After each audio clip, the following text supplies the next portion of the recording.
Y aura-t-il bientôt un revenu de base universel en France? C'est une des propositions du Conseil national du numérique. Un rapport a été remis hier à la ministre du Travail, Myriam El Khomri. Tout le monde pourrait recevoir ce revenu de base universel assuré par l'État pour tous les Français, qu'ils aient ou non un emploi. 60% d'entre eux seraient favorables à ce revenu universel. Mais cette mesure est loin de faire l'unanimité chez les économistes. Va-t-on vers un changement de société? On en parle ce soir avec nos invités.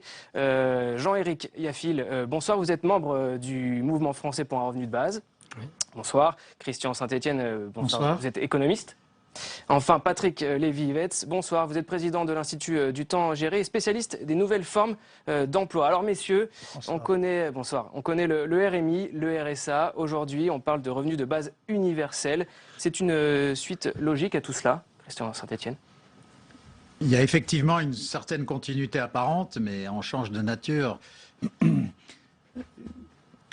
y a effectivement un grand débat depuis le XVIIIe siècle sur la nécessité d'assurer un revenu minimum à l'ensemble de la population. Mais il se trouve que maintenant on est dans un monde totalement ouvert avec des mouvements migratoires considérables. Le nombre de migrants dans le monde a dû dépasser, d'après les derniers rapports des Nations Unies, plus de 200 millions de personnes. Donc on est dans une situation où il y a deux éléments clés à distinguer dans l'approche du revenu minimum. D'un côté, le revenu minimum pour les personnes qui sont résidentes pendant une très longue durée sur un territoire et qui, parce que par exemple, comme actuellement dans le cadre de la troisième révolution industrielle, il y a une mutation du système économique qui fait qu'il y a un certain nombre de personnes qui peuvent se retrouver en difficulté d'emploi. Donc on peut imaginer qu'il y ait une aide, mais peut-être dans le contexte et dans la philosophie du système américain de l'EITC, qui est un système de complément de revenus pour ceux qui travaillent ou qui ont des revenus insuffisants de travail, et d'autre part se méfier d'une allocation inconditionnelle à toutes les personnes de la population, parce que je crains qu'à ce moment-là, ça entraîne des perturbations considérables, notamment dans le financement de l'État-providence. Patrick Lévy-Yvetz, alors cette idée, Christian Saint-Etienne vient de le dire, elle vient de loin. Pourquoi elle arrive aujourd'hui en France ? Elle arrive aujourd'hui, Christian Saint-Etienne vient de le dire, parce que nous sommes dans une mutation d'une profondeur inédite. Ce n'est pas un hasard en fait. Non, ce n'est pas un hasard, mais on oublie simplement qu'on a vécu 60 ans, en gros depuis la Seconde Guerre mondiale, une période où nous avions fait unicité du travail dans une unicité de lieu, en gros dans une entreprise fermée, que nous étions, ou dans évidemment une industrie, dans une usine, etc., à une économie ouverte, où on travaille dans des lieux différents, avec une économie qui n'est pas une économie industrielle, une économie que le ministre de l'économie appelle l'économie de plateforme. Et donc, évidemment, cette mutation est sans précédent, sans compter un point très important, c'est que l'écart de richesse s'est considérablement accru ces dernières années dans le monde entier, dans les pays riches, et que par ailleurs, les territoires, les problématiques territoriales sont énormes, puisque vous ne vivez absolument plus de la même manière à Paris, à Lyon ou à Toulouse, que vous ne vivez dans les campagnes, que vous viviez dans les périurbains, et que ces questions-là sont au cœur des questions qui sont posées par la question elle-même. Jean-Éric Yaffil, c'est un moyen donc de lutter contre cette ubérisation de la société, c'est un terme à la mode en ce moment, contre la flexibilité de certains emplois. Je pense qu'il faut d'abord contextualiser. Ce qui se passe actuellement, c'est une numérisation et une automatisation puissante d'un nombre considérable d'emplois. Alors, je suis pas en train de dire qu'il y aura plus d'emplois et que c'est pas ce que je suis en train de dire. On peut toujours créer des emplois, ça c'est toujours possible. La question c'est quels emplois? Est-ce que ça risque pas d'être des emplois à la con, comme les appelle David Graeber, c'est un anthropologue britannique. C'est des emplois qui n'ont plus aucun sens, qui créent quelque chose qui n'est pas si utile que ça et dans lequel les travailleurs se sentent malheureux. L'idée du revenu de base, c'est non pas un revenu parce qu'on n'a pas d'emploi, c'est un revenu pour pouvoir choisir son travail et pouvoir refuser un emploi qu'on trouve inutile ou dans lequel on n'est pas respecté. Donc c'est vraiment ça l'idée, pouvoir choisir son travail et non pas parce qu'on est pauvre. Christian Saint-Etienne. Ah oui, mais là, après, on voit bien qu'on est dans l'appréciation individuelle qui peut avoir non pas 50 dégradés de gris, mais 5 millions de dégradés de gris, c'est-à-dire que ce qui est inacceptable pour l'un est acceptable pour l'autre. Et à partir du moment où tout dépend évidemment du niveau auquel on fixe ce revenu minimum. C'est pour ça que, comme je le disais tout à l'heure, je crois vraiment au complément de revenus qui fasse que tout travailleur on pourrait dire par exemple, tout travailleur qui travaille au moins 15 heures par semaine, doit avoir un niveau de vie qui lui permette de faire face à ses charges de famille. Ça, c'est une chose, parce qu'il y a un engagement au moins, par exemple, 12 ou 15 heures par semaine. Mais de dire toute personne résidente sur un territoire va recevoir un revenu qui lui permettra d'apprécier si il est en mesure ou non de prendre un job, je pense que ça peut créer une désorganisation totale de la société. Alors on le sait, Napoléon ou même encore Martin Luther King en parlait, c'est des personnes qui n'avaient pas vraiment les mêmes idées, c'est une idée qui est transpartisane. Aujourd'hui les écologistes en parlent, ou encore Dominique de Villepin. Alors comment expliquer cette transpartisanité, je ne sais pas comment dire, de ce revenu de base ? Je crois que c'est un effet très simple. D'abord, ça n'est pas que de mode, c'est surtout la volonté qu'ont les politiques, et pour le coup, on ne peut pas leur reprocher, de chercher une solution à une réalité, une problématique réelle. Maintenant, la question qui est posée par ce revenu universel, pour moi en tout cas, et pour la fondation ITG que je préside, elle est posée très simplement de la façon suivante. De deux choses l'une. Ou bien la société prend acte, et donc en effet, les gouvernants et les politiques prennent acte que nous sommes dans une société qui a profondément changé et que donc nos systèmes doivent profondément changer et permettre en effet que les 300 000 personnes qui ne trouvent pas de job, qui ont une compétence et qui ne trouvent pas de job, ou que les métiers qui naissent, qui ne trouvent pas les bonnes personnes, se mettent en place et qu'on ait des systèmes de dynamique positive qui permettent en effet que là où il n'y a plus de plombiers, on ait suffisamment de plombiers. Et donc que la formation ait été adaptée aux besoins et au territoire. Et si cette dynamique existait, alors la question qu'évoque Christian de Saint-Étienne ne serait pas posée, à savoir celle où la personne est face à elle-même et où s'il est compliqué, voire impossible d'être formé, voire que le cadre n'est pas posé, c'est-à-dire ce cadre de dynamique collective pour répondre aux besoins de la société, s'il n'est pas posé, alors en effet, vous aurez ce qu'appelle Christian de Saint-Étienne, c'est-à-dire le fait qu'une désorganisation totale. Et donc, il me semble que la question est d'abord culturelle, et qu'il faut traiter préalablement cette transformation des pouvoirs publics, de l'organisation de l'État, et notamment du système de formation professionnelle, y compris sur les questions d'apprentissage qui sont colossaux dans notre pays. Et dans un deuxième temps, cette question aura sa légitimité, parce que le pays sera en mesure d'être en dynamique positive, ce qui n'est pas le cas aujourd'hui. Concrètement, qui peut recevoir ce revenu aujourd'hui? On parle de 800 €.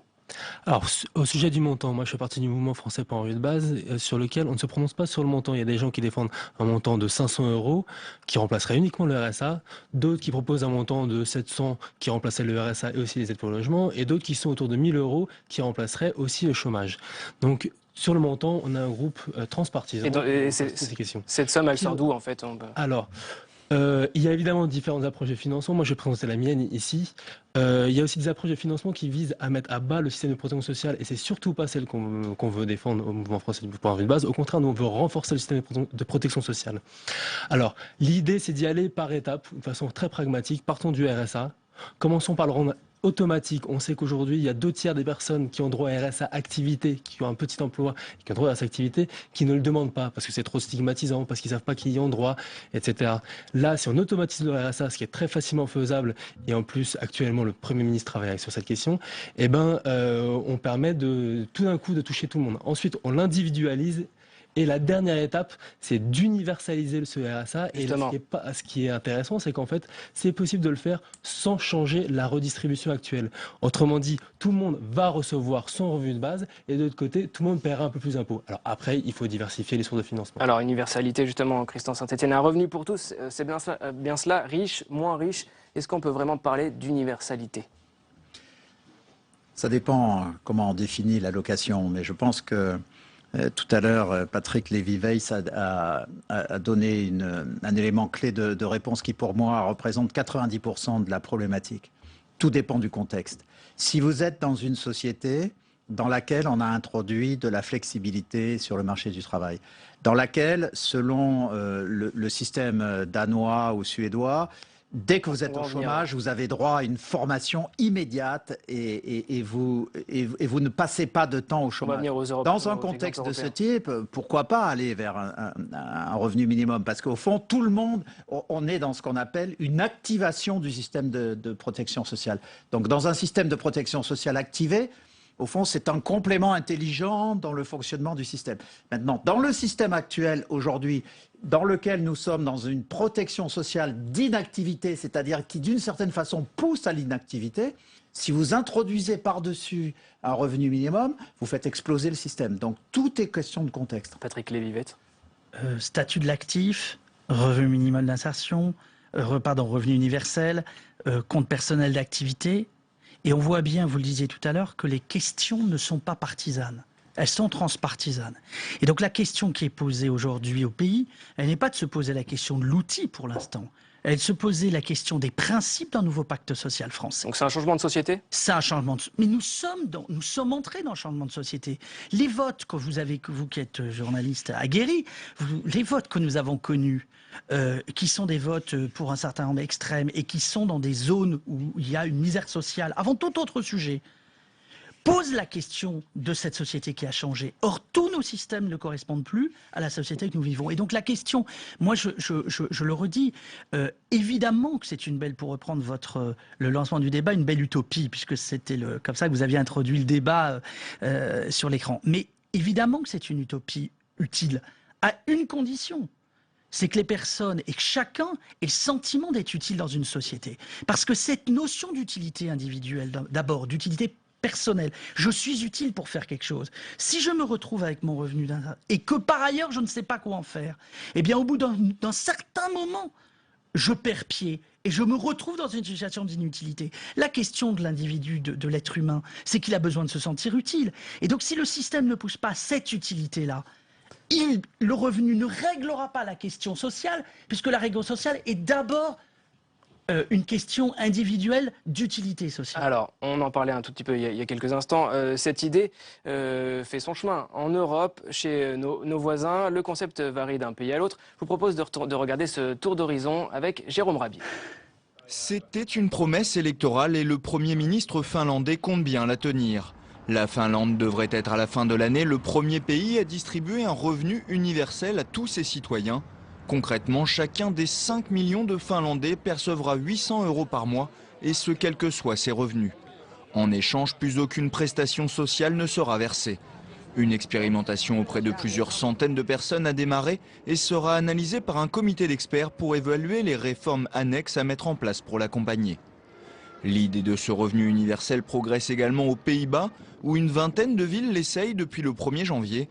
À Utrecht, c'est 900 € par mois ou 1 300 € pour un couple avec enfant. Le dispositif ne vise que les bénéficiaires des aides sociales et la municipalité parie sur le fait que cette sécurité financière les incitera à trouver du travail. En Suisse, un référendum d'initiative populaire aura lieu auprès de la population cette année, après que la proposition ait recueilli 125 000 signatures.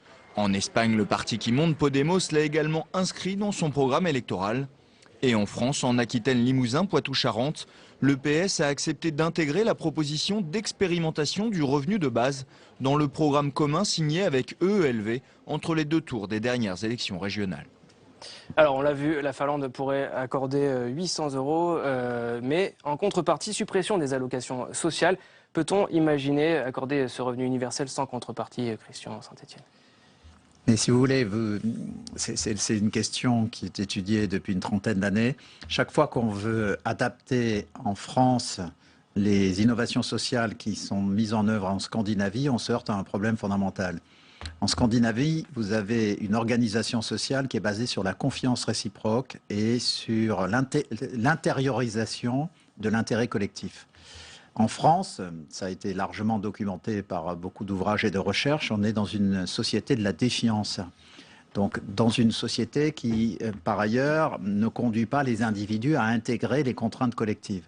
Donc vouloir appliquer les réformes suédoises au système français, ou les réformes finlandaises, ou les réformes des Pays-Bas, ça peut conduire à des systèmes qui déresponsabilisent et qui conduisent à une implosion du système social.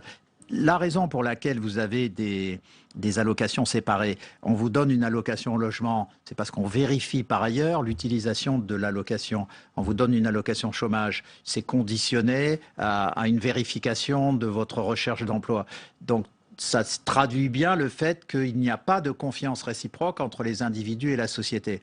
Donc là, vous avez deux conditions majeures de mise en place du système en une seconde. Il y a tout ce qu'on a dit tout à l'heure sur la réforme du système du marché du travail et de l'intégration dans la transformation économique qui est en cours. Et d'autre part, il y a ce problème absolument fondamental du fait que malheureusement, pour des raisons historiques qu'on ne va pas développer ici, nous sommes pas une société de confiance, mais une société de défiance. Alors, on va parler un peu financement. Comment financer ce revenu de base, Jean-Éric Yaffil, dans le rapport remis au gouvernement, plusieurs pistes sont évoquées. Alors, augmentation de la fiscalité, suppression de tout un ensemble d'allocations, on l'a vu, ou encore taxation du chiffre d'affaires des entreprises. C'est réaliste tout ça?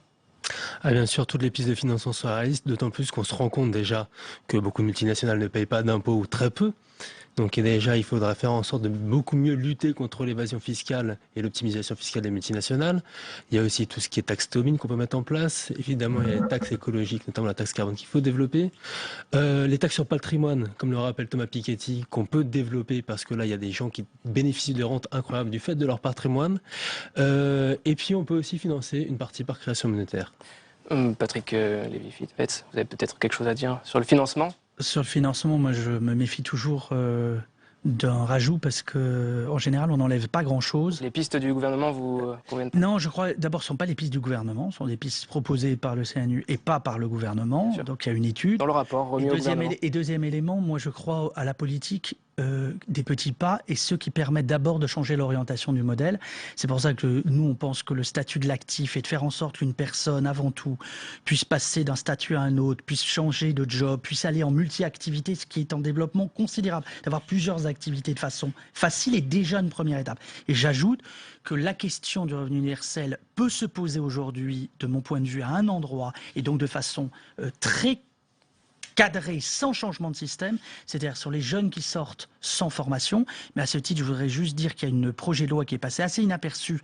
C'est celui porté par Laurent Grand-Guillaume et qui est en fait la proposition de loi ATD Quart Monde, qui permet, plutôt que de verser un chômage, un revenu d'activité, de transformer les allocations en revenus d'activité. Et il me semble que là, on tient des pistes de mouvement de la société plus puissants, parce que précisément, on permet de dire à une personne qui ne fait rien qu'on va lui donner un salaire pour la réintégrer dans le système social français. On sait que notre problème, il est sur 2 millions de personnes d'abord, qui sont loin de l'emploi et qu'on n'arrive plus à réintégrer dans l'emploi. Et donc moi, je crois plutôt à cette logique-là.